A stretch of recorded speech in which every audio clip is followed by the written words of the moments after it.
at what has the lion actually done since waking up.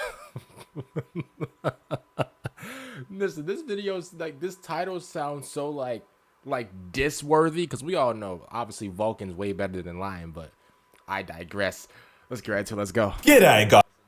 It's no secret that I'm a bit of a lion fanboy. I find him to be my favorite Primarch, and I've thoroughly enjoyed every single aspect of his return, especially the book that came out alongside him. But despite having a pretty loud and proud return, which involved an anime tier showdown with Angron, it seems like it's all gone pretty quiet on that end of the spectrum. You'd think that arguably the second most powerful man in the Imperium behind Guilliman should probably be a bit more center stage. Okay, this whole first of all, that's wrong.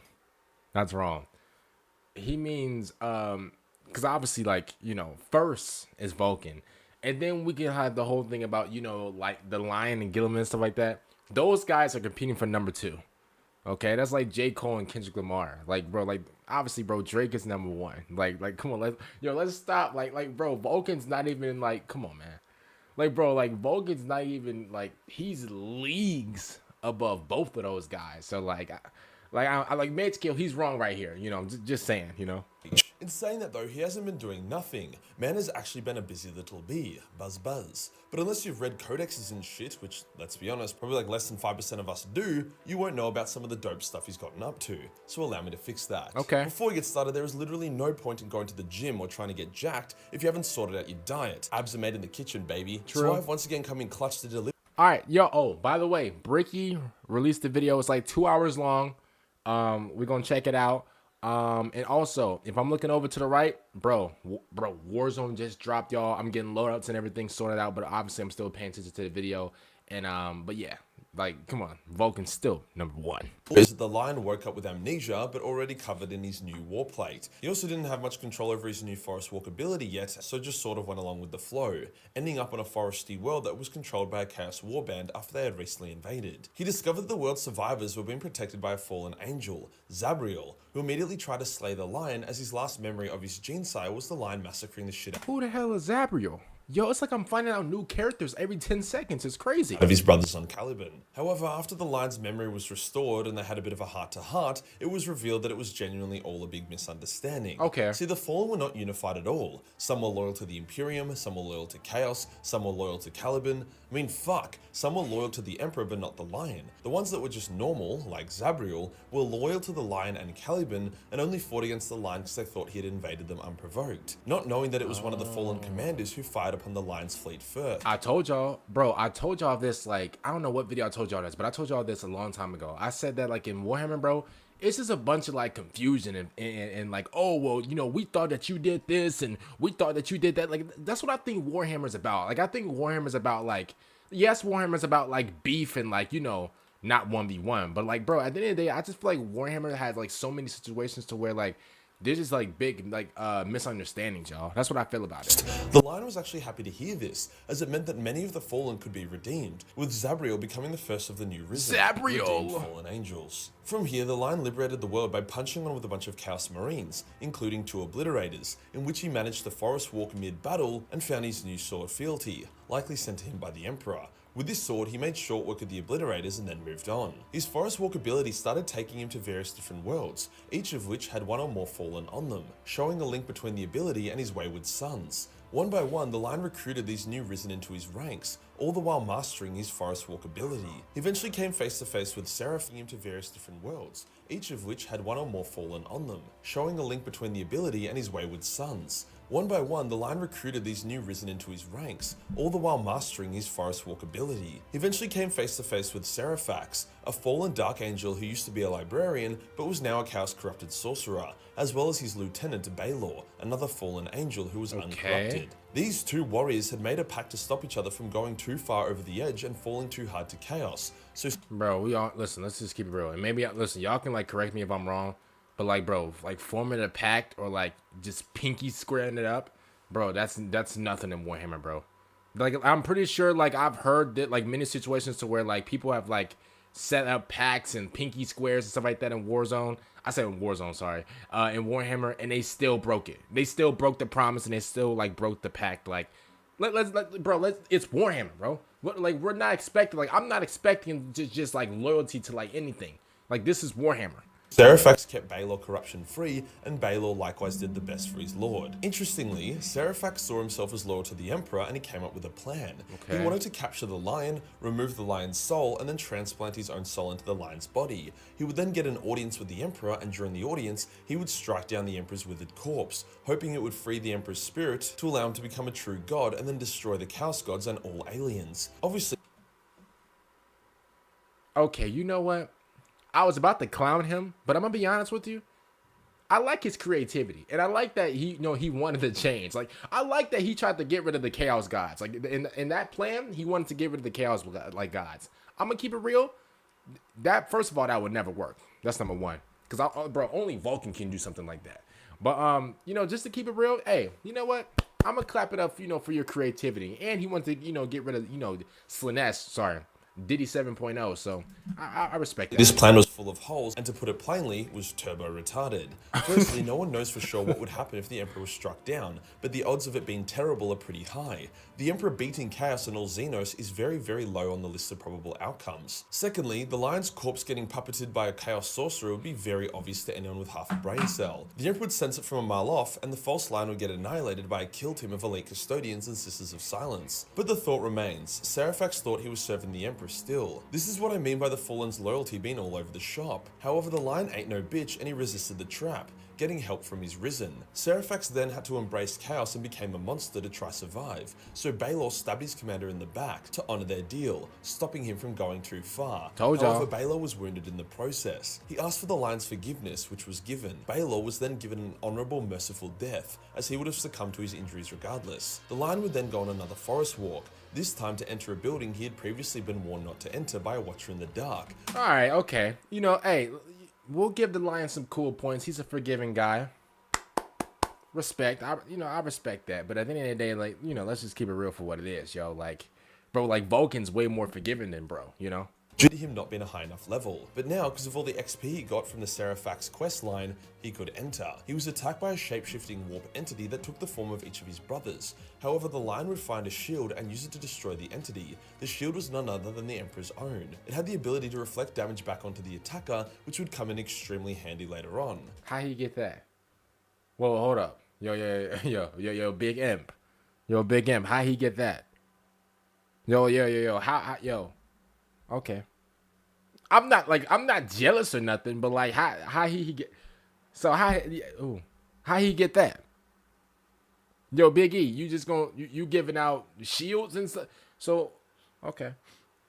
I'm not jealous or nothing, y'all. It's just like the entity was actually bound by the Emperor to defend the shield, ensuring only someone worthy would ever claim it. Soon after these events, the line would encounter Dante, Chapter Master of the Blood Angels and Lord Commander of Imperium Nihilus. At first, the line was enraged to see Dante wearing a death mask of Sanguinius, not understanding that it was a respectful gesture, before being shocked after Dante told him that his brother, Guilliman, had also returned. However, the line was in Imperium Nihilus and Guilliman was in Imperium Sanctus. It's hard as fuck to cross from one side to another, and there's a lot to do on both sides. So the line committed himself to the defense of Nihilus while Guilliman continues to take care of business back home. It's unclear if Guilliman knows the line is back yet or not, but I would say he does, and if he doesn't, he will know very, very soon. Whether it just be from rumors, astropathic messages, being told in person by someone who has seen the lion, or they'll meet on the same battlefield to take out an especially difficult enemy. After meeting with Dante, the lion would take his Risen and attack and destroy various arcs of Omen. After this, the next order of business was to arrive on the chaos-corrupted Caliban, and Forrest walked to it with his Risen in order to show down with Angron and save the Dark Angels, who had foolishly walked into a trap. The Dark Angels are shocked to see their Primarch returned, and even more shocked to see him surrounded by Risen.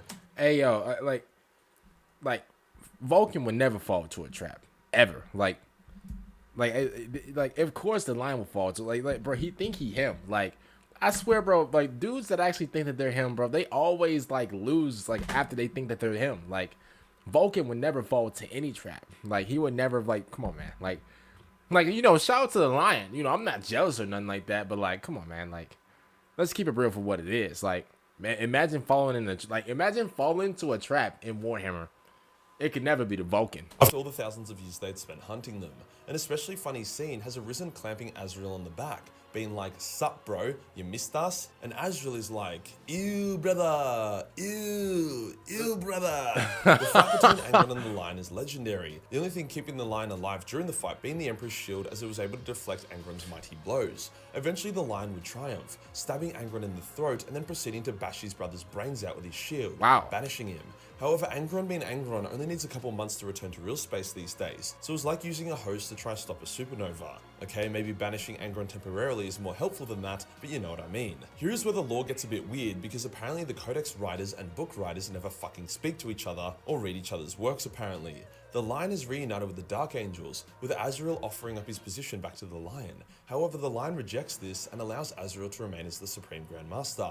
However, this was more of a superficial role, as obviously the Lion now had command. However, this is where the Lion went on to do weird stuff. Instead of ending the hunt for the Fallen and their subsequent torturing, something that many people have had an issue with and labelled as just bad lore, the Lion has allowed it to continue. This contrasts massively with his previous stance of redeem those who are led astray and are uncorrupted, kill those who are genuine traitors. Sometimes the Lion will enter into the cells of a Fallen, both loyalist or traitor, and then they will disappear. Likely he takes them to the Forest Walk realm for some undisclosed reason. The Lion also hasn't really commented on or met Cypher yet, nor has he spoken about Luther's escape, although he does sometimes go to Luther's empty cell and meditate there. That's y'all go. See, y'all go over here doing some weird stuff, taking people to the forest and just and he go quiet for like a few hours. What's going on? That's y'all goat. Not mine. My goat's in Cancun. My goat's chilling. Y'all goat is being weird right now. Don't hate the player, hate the game. Like, I'm sorry, bro. Like, my goat is in Cancun right now, bro, sipping on pina coladas. Your goat is taking people to forests and we don't hear from him ever since. It could never be the Vulcan. Another weird thing is that the Lion now has a secret cave that he hosts meetings with the Dark Angels High Command in. Look at him having secret caves and like come on, bro. Like, it could never be the Vulcan. But every time Azrael and his other commanders leave these meetings, they are disturbed and spooked. So maybe the Lion is taking them to the Forest Realm and showing them some cook shit. That's y'all goat. That's y'all goat. That's y'all mans. That's y'all mans. We know what he be doing down there. He's like, everybody, yo, come check this out. Come check this out. Ooh, look what I got. Look what I got. He's showing them all types of bones and just human parts. He's like, oh, look what I got. Overall, yo, it's just a lot of... Look. And yo, you got Azrael. They're like, yo. Yeah, it's cool. Because they scared him, obviously. They're like, oh, it's cool. Yo, as soon as they turn around and they walk away from that cave, they're like, yo, he's out of his damn mind, yo. He's cracked out. Something's wrong with him. I told y'all. See, yo, man. Yo, hey, y'all should have never let me get this video, y'all. Mystery and secrecy, which is lame as. The newly returned Lion that vowed to sort his shit out and stop being a secretive retard has seemingly vanished. I'd say the one good thing that is more consistent with his new character is how he views the new Imperium and deals with its now dogmatic and obnoxious structure. Whenever he arrives in a world that needs saving, he will often... Unk got freaked out. They didn't turn y'all goat out. He's a freak now, bro. He got 90 subscriptions to OF, man. He's hiding all types of stuff down there, bro. Man, he got his own friends creeped out. They're weirded out by what he's doing. Crazy. Replace the incompetent or corrupt planetary governor, completely ignore the ecclesiarchy, and directly deal with the planet's generals, soldiers, and common people. So whilst Guilliman plays politics with the parts of the Imperium he despises, the Lion just ignores it. He has also created a new special unit type for the Risen, calling them the Inner Circle Companions and gifting them with new impressive gear. However, he has also kept a lot about them secret from the other Dark Angels, which is once again annoying. I'm not sure if some new lore will make all of this more consistent and make more sense. After all, the codexes aren't told from the Lion's perspective, more so from like an outsider who can view fragments of what's happening but nothing more. On a more fun note, the Lion has actually fought against the Tyranids in glorious style. At the peak of the battle, 3 Screamer Killers and a Hive Tyrant charged the Dark Angel lines. The Lion and his Inner Circle companions emerge from his forest walk to confront them. The Lion quickly outclasses and slays one of the Screamer Killers as his Inner Circle companions take out another.